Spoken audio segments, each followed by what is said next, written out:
भुटानी मानवाधिकारवादी नेता टेकनाथ रिजालले लेख्नुभएको निर्वासन पुस्तकको अहिले हामी 19औं अध्याय वाचन गरिरहेका छौं।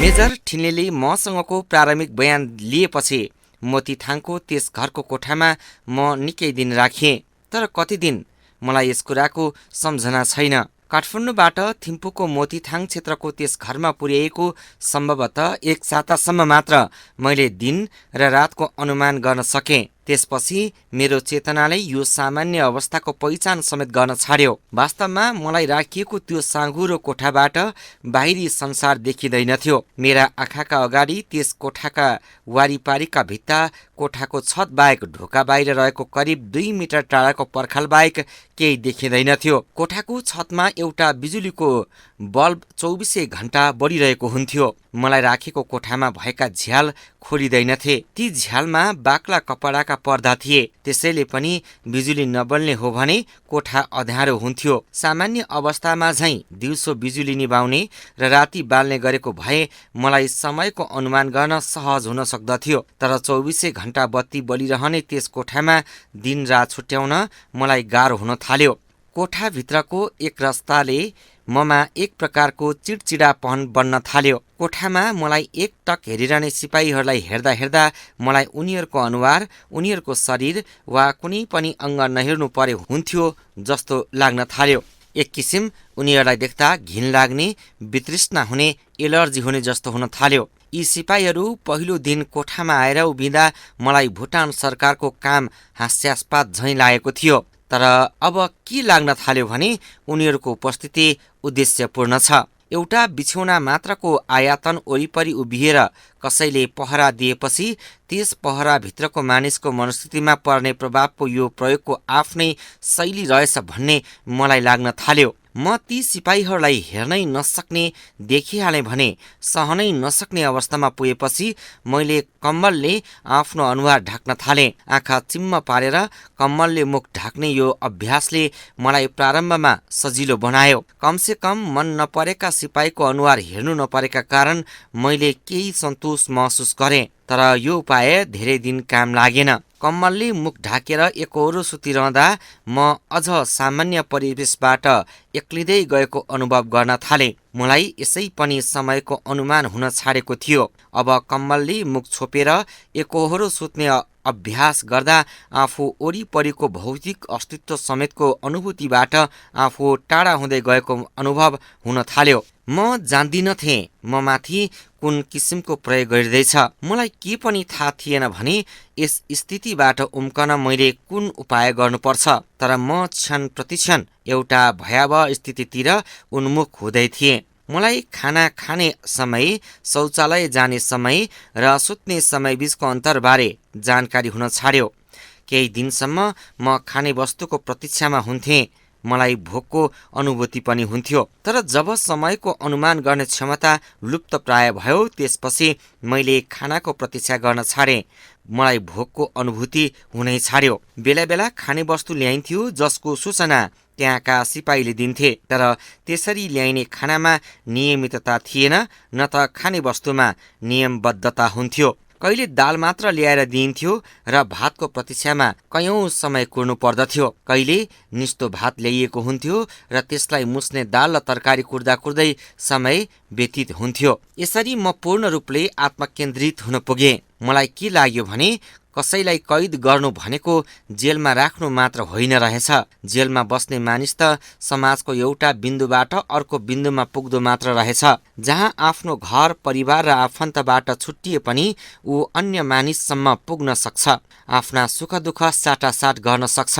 तर मानिसलाई कैद गर्नु भनेको यो भन्दा भयानक अनुभूतिको संसारमा पुर्याउनु पनि रहेछ। मेरो यो नितान्त एकान्त र आत्मकेन्द्रित पीडाको अनुभव यही टुङ्गिएन। म केही कालसम्म आफ्नो भौतिक अस्तित्व, आफ्नो अवस्थिति र आफ्नो चेतनाप्रति धेरथोर सचेत थिएँ। कमसे कम मेरो मन, शरीर र मस्तिष्क मेरा अधीनमा थिए। तर दिन बित्दै जाँदा मलाई लाग्न थाल्यो अब मेरो शरीर, मस्तिष्क र चेतना समेत मेरा अधीनमा छैनन्। म लम्पसार परेर सुतेको थिएँ र कम्मलले सम्पूर्ण मुख ढाकेको थिएँ। अचानक मेरो कानमा एउटा यस्तो ध्वनि सुनियो, मानौ कसैले नजिकै कतै रेडियो खोलेको होस्। यो ध्वनि मात्र थियो, कुनै सङ्गीत वा शब्दको स्वर थिएन। रेडियो स्टेसन खुल्नुभन्दा केही क्षण अघिको एक प्रकारको ध्वनि हामी धेरैले सुनेका छौँ। हो, त्यस्तै ध्वनि मेरो कानमा गुन्जन थाल्यो। मैले सुरुमा त राम्रै पनि ठाने। मैले सोचेँ सम्भवतः कसैले रेडियो खोलेको हुन सक्छ। अब बिस्तारै त्यसबाट कुनै गीत वा सङ्गीत प्रसारण हुन थाल्छ।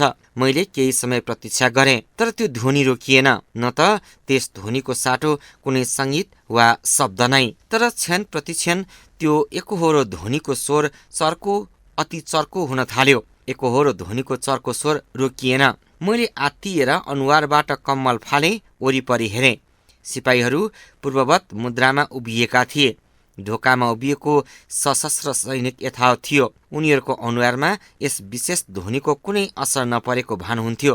कमसेकम उनका अनुहारमा कुनै पीडाको भाव प्रदर्शन नभएको पाएपछि म अझ आत्तिएँ। मैले ठानेको थिएँ कोठामा रहेका ती पहरेदार र ढोकामा उभिएको त्यस हतियारधारी सैनिक समेतले यस चर्को स्वर सुनेका हुन सक्दछन् र उनीहरूसँग कमसेकम म आफ्नो पीडा बाँड्न सक्छु। तर त्यसो भएन। यो ध्वनिद्वारा सिर्जित आतंकको शिकार म मात्र भएको थिएँ। मेरो निगरानीमा राखिएका सिपाहीसँग मलाई बोल्ने अनुमति थिएन, न त उनीहरू नै एक आपसमा बोल्थे। शब्दविहीन यस्ता अनन्त क्षण बिताउनु पर्दा मन, मस्तिष्क र चेतना समेत शून्य प्राय हुँदो रहेछ र यस शून्यमा त्यो अज्ञात ध्वनि अझ बढी चर्को र अझ बढी पीडादायी हुँदो रहेछ। रेडियोबाट आउने जस्तो चर्को स्वरमा मेरो मस्तिष्क र मन क्रमशः नियन्त्रित हुँदै गएको मलाई भान हुन थाल्यो। हुँदाहुँदा म यस ध्वनिका सामु शिथिल र लाचार हुन पुगेँ। यसरी म पूर्ण रूपले त्यस अज्ञात ध्वनि मार्फत नियन्त्रित हुन पुगेपछि त्यो ध्वनि कुनै मानिसको स्वरमा परिवर्तित भएको मलाई भान भयो। मलाई के पनि अनुभव हुन थाल्यो भने प्रत्यक्ष नदेखिने कुनै मानिस बेग्लै ठाउँमा बसेर मलाई विविध किसिमका केरकार गरिरहेको छ। किन तिमीले राजतन्त्रका विरुद्ध षड्यन्त्र गरेको? त्यस स्वर मार्फत मेरा अघि यस्ता प्रश्न गरिन्थे, म जसको प्रतिवाद गर्दथे। मलाई यो असत्य आरोप लगाएको ठानेर म उत्तेजनामा आउँदा त्यो अज्ञात मानिस मसँग रिसाएको मलाई भान हुन्थ्यो र सँगसँगै मलाई असह्य पीडा हुने गरी मेरो अङ्ग प्रत्यङ्गमा प्रहार गरेको आभास हुन्थ्यो। त्यो प्रहार कतिसम्म पीडादायी हुन्थ्यो भने त्यस पीडालाई सहन नसकेर रुन र चिच्याउन थाल्दथे। यस्ता क्षण त्यसबेला अनेकौं पटक दोहोरिए। अज्ञात ठाउँबाट अत्यन्त अनौठो ढङ्गले आउने प्रश्नकर्ताको स्वर र उसले सोध्ने अप्रासङ्गिक प्रश्नबाट आजित भएर म झर्किन्थेँ। मेरो झर्को फर्को देखेर ऊ हाँस्दथ्यो। उसको अट्टहास मेरो कानमा ठोकिन्थ्यो। यो प्रक्रिया कहिलेकाहीँ तुरुन्त परिवर्तन समेत हुन्थ्यो। मलाई लाग्दथ्यो अब ऊ कुनै हस्यौली गर्दैछ। मलाई रमाइलो पार्न उसले गरेको हाँस ठट्टाले मेरो मन परिवर्तन हुन्थ्यो र म अनायास हाँस्न थाल्दथे। मलाई लाग्दथ्यो मेरो जीवनमा कुनै दुःख, पीडा, वेदना केही पनि छैनन्। तर यो स्थितिमा पनि तुरुन्त परिवर्तन आउँथ्यो र मलाई लाग्दथ्यो मेरा कलिला छोराहरू कोकोहोलो गरेर रोइरहेका छन्। मलाई सम्बोधन गर्दै चिच्याई उनीहरूले भनेका स्वर मेरा कानमा गुन्जन्थे। उनीहरू भन्दै हुन्थे, हामीलाई छाडेर तपाईँ जेल जानुभयो।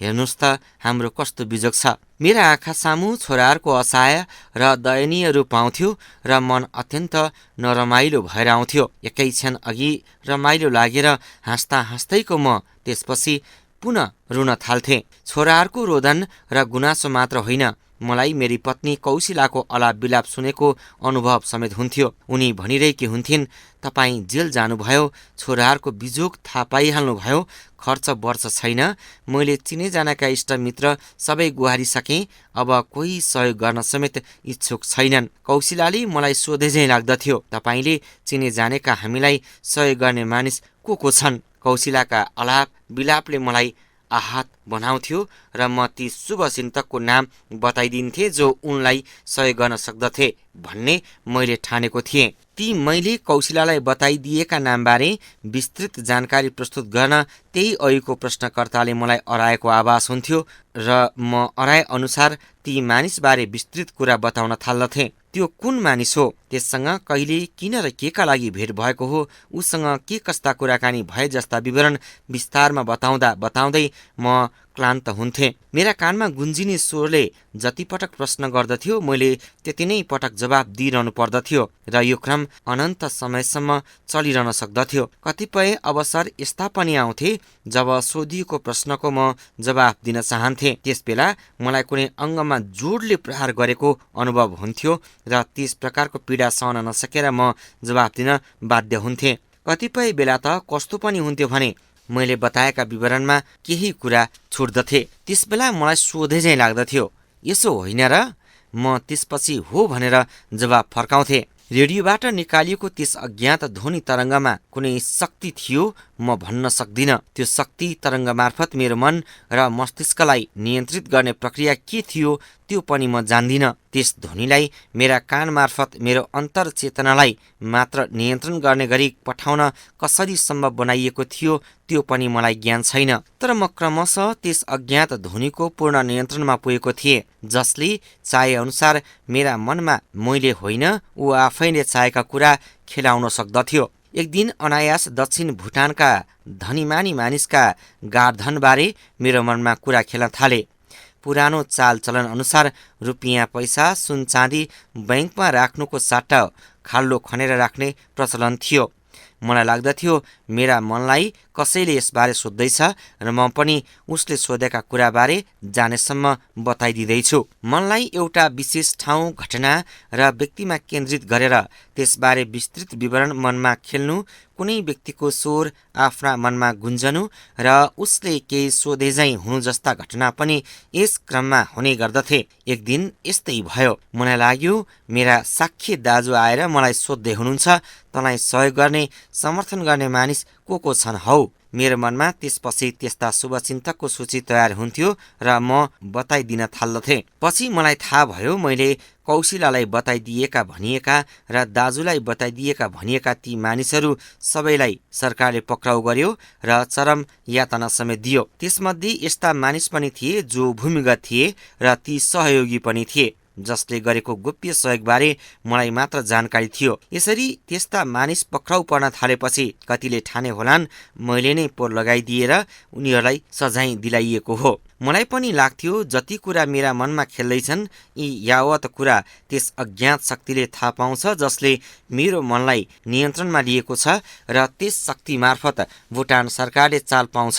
मेरा मनमा अनेक थरी कुरा खेलिरहन्थे। भुटानको राजनीतिबारे चासो राख्ने विदेशीबारे, गोर्खाल्यान्ड आन्दोलनबारे र त्यसप्रति मेरो अभिरुचिबारे, भारतका राजनीतिक दल, त्यहाँका सङ्घ संस्था, त्यहाँका जनप्रतिनिधि र महत्त्वपूर्ण व्यक्ति, लेखक तथा मैले भेटघाट गरेका राजनेता, उनीहरूसँग भएका अन्तरङ्ग कुराकानी आदिबारे मनमा कुरा खेल्दथे। भुटानको मानवाधिकार अभियानमा साथ दिने मानिस, नेपालमा भएका मेरा शुभचिन्तक र मेरा सहयोगीहरू बारेको विस्तृत विवरण मेरा मनमा क्रमबद्ध ढङ्गले आउँथे र मलाई लाग्दथ्यो मेरो मनलाई नियन्त्रणमा लिएर बसेको त्यही अज्ञात शक्ति सम्पूर्ण कुरा चाल पाइरहेको छ। थिम्पूमा मलाई थुनामा पारेदेखि नै प्रारम्भ भएको यो प्रक्रिया अनवरत चलिरह्यो। कतिसम्म भने निन्द्रा र स्वप्नमाथि समेत मेरो नियन्त्रण थिएन। मलाई थिम्पू लगेर साङ्गे ठिनेले प्रारम्भिक बयान लिएको धेरै दिनसम्म उनी आएका थिएनन्। निकै समयको अन्तरालपछि एक दिन उनी आए र सामान्य निरीक्षणपछि मलाई के छ भनेर सोधे। मैले सामान्य भावमा बताएँ, देखिरहनु भएकै छ, खास केही छैन। मेरो बिछौनामा वरिपरि एकटक लगाएर उभिएका सिपाही यथावत थिए। ढोकामा उभिएको सशस्त्र पहरेदार यथावत थियो। स्थितिमा कुनै परिवर्तन थिएन, अत मैले उनलाई दिने जवाब पनि खास थिएनन्। त्यसपछि केही नबोली उनी फर्किए र केही दिनको अन्तरालपछि ठिनले पुनः आए। उनले भने, मैले तपाईँका सबै कुरा राजा समक्ष राखिदिएँ। राजाबाट हुकुम भएको छ तपाईँको गोडामा नेल ठोक्नु र म त्यही गर्न आएको हुँ। थाहा छैन त्यो राजाको हुकुम थियो वा अरू कसैको, तर जसको भए पनि म प्रति भुटान सरकारको दृष्टिकोण अझ अमानवीय र अत्याचारपूर्ण हुँदै जाँदा यो सङ्केत थियो। मैले राजा, देश र सरकारप्रति दर्शाएको प्रेम, सद्भाव र सेवाको बदला मैले अबदेखि गोडामा नेल समेत लगाउनु पर्ने बुझेर म खिन्न भएँ। सिपाहीले नेल ठोक्न थाल्दा उसको औजार मेरा नलीहाडमा ठोकिन्थ्यो। जसको चोटले म आहत हुन्थेँ। त्यसबेला लागेको चोटको दाग अझै समय थाहा छन्। यसै बेला ममाथि अर्को प्रकारको प्रयोग प्रारम्भ गरियो। नेल लगाएका तर जुत्ता नभएका खाली खुट्टासहित मलाई अनेकौं ठाउँ र घरमा घुमाइयो। कतिपय ती घर मेरा परिचितका थिए र कतिपय अपरिचितका पनि थिए। मलाई अहिले सम्झँदा अनौठो पनि लाग्छ। मध्यरातमा ती घरहरूमा पुर्याउँदा सबै घर सुनसान हुन्थे। मैले कुनै पनि घरमा कुनै मानिस देखिनँ। अर्को अनौठो मलाई के पनि लाग्छ भने प्राय ठुला बडाका घरमा कुकुर पाल्ने चलन हुन्छ। तर म र सिपाहीहरूको समूहलाई कुनै कुकुरले भुकेर बाधा पुर्याएको हुँदैनथ्यो। के यसो गर्न सरकारले पूर्वनियोजित व्यवस्था गरेको थियो? म भन्न सक्दिनँ। तर प्राय घर कम्पाउन्डभित्र प्रवेश गरेपछि मलाई त्यस घरको वरिपरि घुम्न लगाइन्थ्यो। त्यस घरलाई राम्ररी निरीक्षण गर्न लगाइन्थ्यो र म निरन्तर त्यही घरका बारेमा, त्यस घरका मानिसका बारे सम्झन थाल्दथेँ। मनमा कुरा खेलाउन र मेरो र त्यस मानिसको सम्बन्धबारे विस्तृत रूपमा सोच्न थाल्दथेँ। सम्भवतः मबाट यी ठाउँ र मानिसका बारे, उनीहरूप्रति मेरो धारणाबारे चाल पाउन यसो गरिएको हुन सक्दथ्यो। मेरो त्यस कैदको क्षणबारे वर्णन गर्दै जाँदा कतिपय अपत्यारिला क्षणबारे बताउनु पर्ने हुन्छ जुन वास्तवमै अनौठा र वेदनापूर्ण छन्। कुनै दिन मन गएर एउटा विशेष स्थानमा केन्द्रित हुन्थ्यो। यो कसैको घर हुन सक्दथ्यो जुन घरमा पुगेर मन केन्द्रित हुन्थ्यो। त्यसबाट चाहेर पनि म आफ्नो मन हटाउन सक्दिनथेँ। त्यही घरको कम्पाउन्ड, त्यही घरका कोठा, भान्साघर, शौचालय र कोठामा टाङ्गिएका तस्बिर, दलिन, बरन्डा जस्ता प्रत्येक वस्तुमा गएर मन अडिन्थ्यो र कयौं क्षणपछि मात्र त्यस ठाउँबाट मन अन्यत्र जान्थ्यो वा लगिन्थ्यो। अझ कतिपय अवसर त यस्ता हुन्थे जुन बेला मन गएर एउटा कुनै भित्ताको एउटा निश्चिन्त बिन्दुमा केन्द्रित हुन्थ्यो र त्यहाँबाट पटक्कै अन्यत्र जाँदैनथ्यो। म टोलाइरहने र निरन्तर एकहोरो कुनै सोचमा मग्न झैँ हुने गर्थेँ। नचाहेका कुरा सम्झनामा आउँथे र कहिलेकाहीँ अत्यन्त आवश्यक चिज समेत सम्झन सक्ने क्षमता लुप्त हुन्थ्यो। उदाहरणका लागि भगवानको नाम जप्छु भनेर बेला बेला गायत्री मन्त्र जप्न खोज्दा समेत सक्दिनथेँ। बालककालदेखि रटेका मन्त्रका ऋचा बिर्सँदा मलाई मेरो अस्तित्व लुप्त भए झैँ लाग्दथ्यो। यति मात्र होइन, म मेरा परिवारका अत्यन्त निकट मानिसका नाम समेत बिर्सिन्थेँ। मैले कयौं पटक मेरी पत्नी कौशिलाको नाम बिर्सिएको छु। उनको नाम बिर्सिएपछि म कयौं क्षणसम्म त्यस नामलाई सम्झन सङ्घर्ष गर्थेँ। यस्तो सङ्घर्षको समय केही घण्टा पनि हुन सक्दथ्यो, एक दिनभरि पनि हुन सक्दथ्यो र कयौं दिन पनि हुन सक्दथ्यो। एउटा बिन्दुमा पुगेर म त्यस नामलाई कहिले सम्झन्थे पनि। यसरी सम्झेका बेला मलाई लाग्दथ्यो मैले ठुलो कुरा पत्ता लगाएँ। म सन्तोषको लामो सास फेर्थे। मलाई ठुलो मेहनत गरेपछि थकाइ मारेको झैँ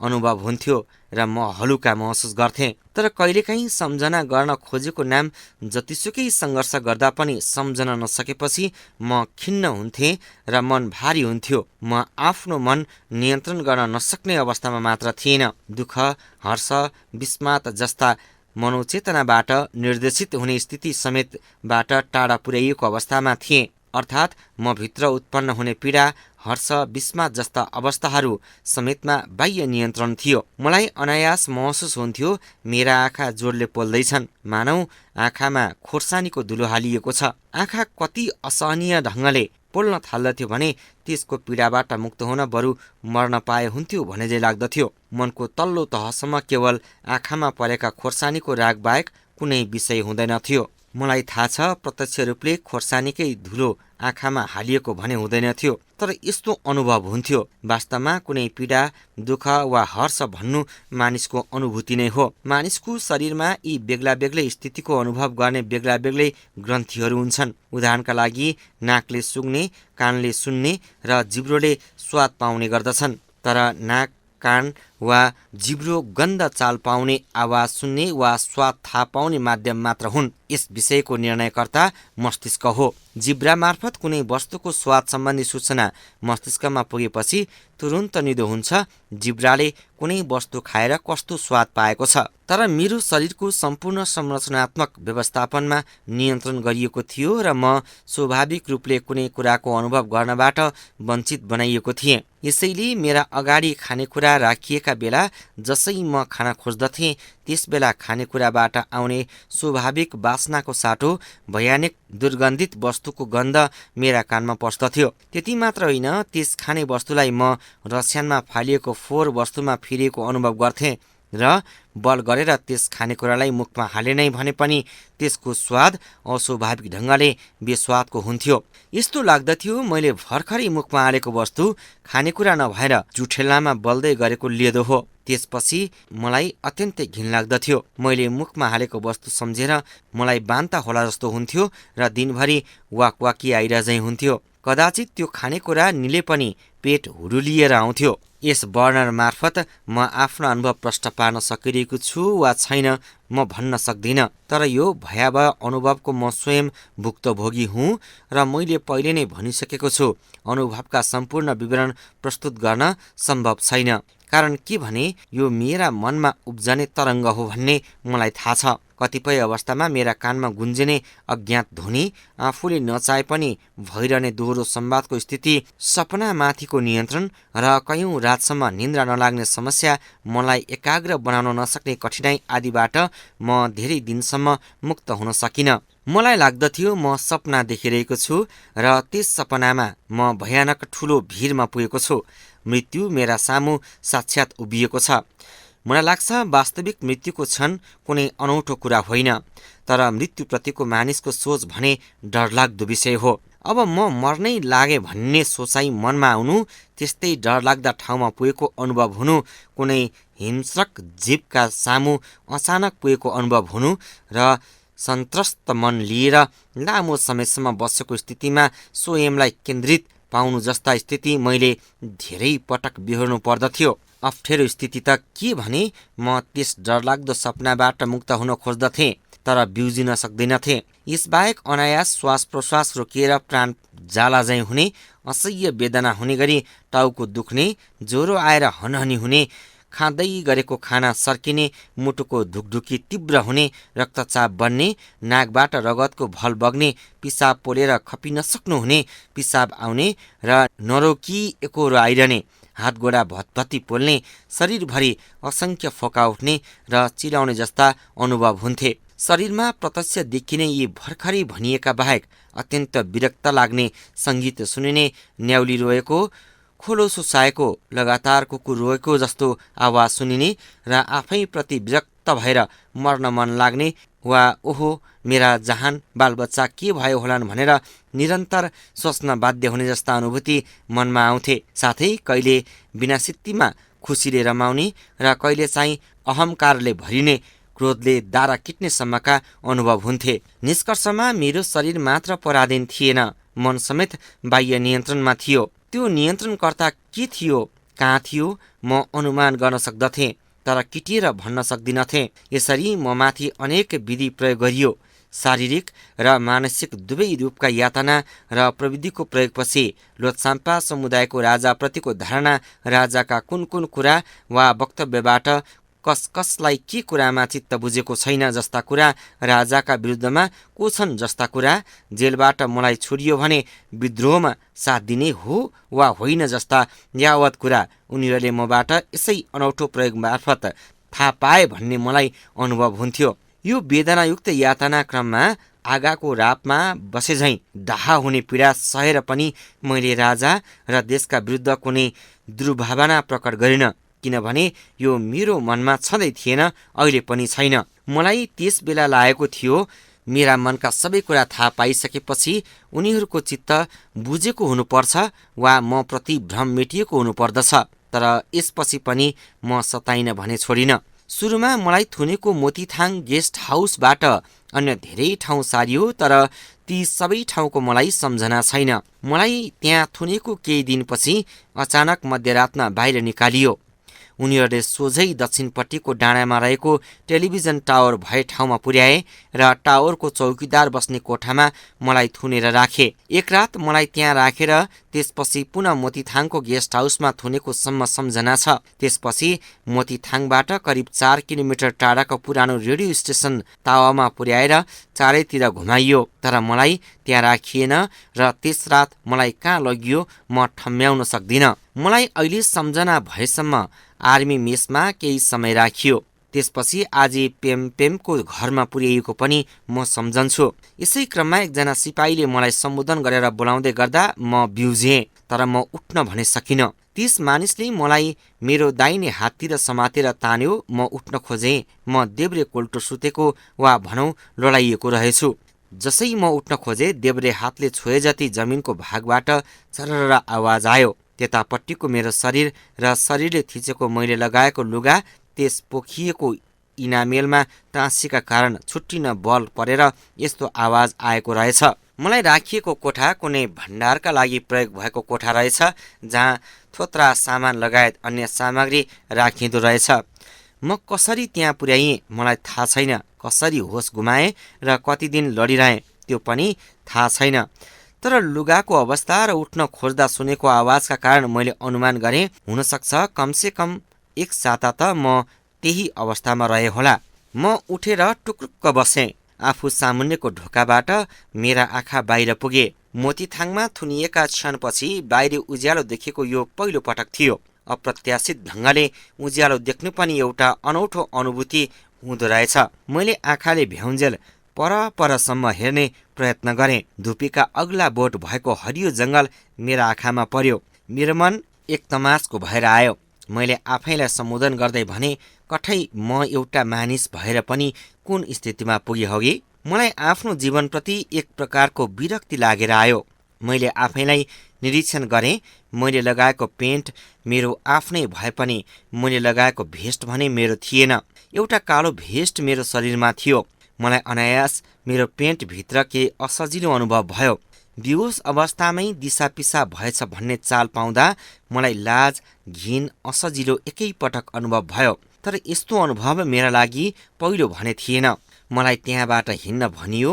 म उठेँ र माथिल्लो तलामा पुर्याइएँ। त्यो देछुनछोलिङ राजदरबार नजिक रहेको आजी पेमपेमकै घर रहेछ। केही साल अघि म त्यस ठाउँमा पुगेको थिएँ, तर त्यहाँबाट मलाई तल्लो तलामा पुर्याउनको प्रयोजन के थियो, किन मलाई बेहोस बनाएर त्यहाँ लडाइयो मलाई थाहा छैन। मलाई त्यसपछि नुहाई धुवाई गर्न दिइयो। मैले आफ्नो फोहोर भएको पेन्ट, मैला लुगा धोएँ। नेल ठोकिएको खुट्टाबाट पेन्ट बाहिर निकाल्न कति जुक्ति गर्नु पर्यो त्यसको बेग्लै कथा छ। त्यस दिन मलाई राम्रै खाना खान, लुगा फेर्न र आराम गर्न दिइयो। म भुसुक्क निदाएछु। होस खुल्दा म अर्कै ठाउँमा थिएँ, तर कहाँ मलाई थाहा छैन। त्यसपछिका घटनाको म क्रमबद्ध बयान गर्न असमर्थ छु। तर एकैपटक जब एक दिन मलाई कोठाबाट बाहिर निस्कन भनियो, त्यस बेला चाल पाएँ त्यो चाहिँ मोतीथाङको पुरानै ठाउँ थियो। कोठाबाट बाहिर निकालेर मलाई घाममा बस्न दिइयो। एउटा डनलपमा म बसेँ। वरिपरि पहरेदारको घेराबन्दी यथावत थियो। मैले देखेँ ठिल्ली पनि आएका रहेछन्। ठिल्लीले मेरा छेउ आएर भने, राजाको इन्साफमा चित्त बुझाउने कि अदालत जाने विचार छ। ठिल्लीको यो प्रश्न अत्यन्त अप्रासङ्गिक र अनावश्यक रूपमा आएको थियो। मलाई थाहा थियो राजाको इन्साफमा चित्त नबुझ्दा अदालत जाने प्रचलन हाम्रा देशमा छैन। बरु अदालतको फैसलामा चित्त नबुझे राजा समक्ष अपिल गर्ने चलन छ। मैले राजालाई नै मलाई न्याय दिनुपर्छ भन्ने आफ्नो धारणा राखेँ। म यसै पनि राजाका अङ्गरक्षक सेनाकै कैदी थिएँ। मैले अन्यत्रबाट न्याय हुने आशा गर्ने कुरा पनि थिएन। मेरो जवाफमा ठिनले केही बोलेनन्। बरु मैले ममाथि भएका यावत प्रयोग विधिबारे बताउँदै सोधेँ, यो मेरो मन समेत नियन्त्रण गरेर मसँगै सोधखोज गर्ने को हो? उनले ठाडो जवाफ दिए, मलाई थाहा छैन। मैले गर्ने काम म गर्छु, अरूले गर्ने काम अरूले गर्नुपर्छ। त्यसको केही दिनपछि साङ्गे ठिनले केही सेनाका जवान र प्रहरीसहित म कहाँ आएर भने, मैले सबै कुरा राजामा जाहेर गरेँ। तपाईँलाई थाहा छ, सैनिकको काम इन्साफ दिने होइन, आदेश पालना गर्ने हो। दुःख नमान्नुहोला, तपाईँलाई आजदेखि लिङ्गसै जेल पठाउने राजाबाट हुकुम भएको छ। प्रहरी जवान अघि बढे। मेरा हातमा हतकडी लगाइयो। नेल त पहिले नै ठोकिएका छँदै थिए। एउटा मोटरमा मलाई बसाइयो। मोटरको एकापट्टिको सिटमा बसाएर नरिवलको खस्रो डोरीले कम्मरदेखि घाँटीसम्मको भाग टनटनी कसियो। मैले देखेँ सिटको अर्कोपट्टि सुशील र जोगेनलाई त्यसै गरी पाता कसेर बाँधिएको रहेछ। लामो अन्तरालपछि यी साथीहरूलाई देख्दा एक प्रकारको सान्त्वनाको अनुभव भयो। हामी जीवनको एउटा चरणबाट अर्को चरणमा प्रवेश गर्दैथ्यौँ। मोतीथाङमा हामीलाई थुनेको घर कम्पाउन्डबाट हामी चढेको मोटर निस्कँदा रिमरिम साँझ परेको थियो।